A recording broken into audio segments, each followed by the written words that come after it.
Ditemukan jenazah tinggal tengkorak di reruntuhan kebakaran depo Pertamina.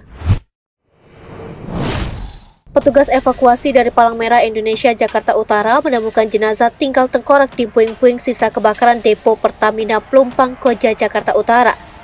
Jenazah berjenis kelamin laki-laki itu ditemukan sekitar pukul 6 Sabtu 4 Maret 2023 pagi tadi.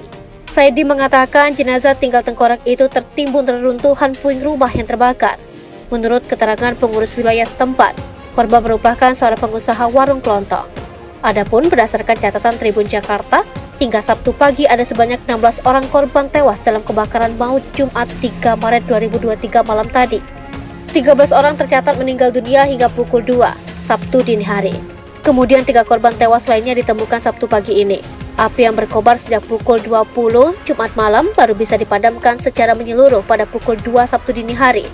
Dengan pengerahan 52 unit mobil pemadam kebakaran dari 5 wilayah kota administrasi beserta 250 lebih personil, api bisa dipadamkan setelah merembet dari area depo Pertamina Pelumpang ke permukiman RW 1 dan RW 9, Kelurahan Rawabadak Selatan.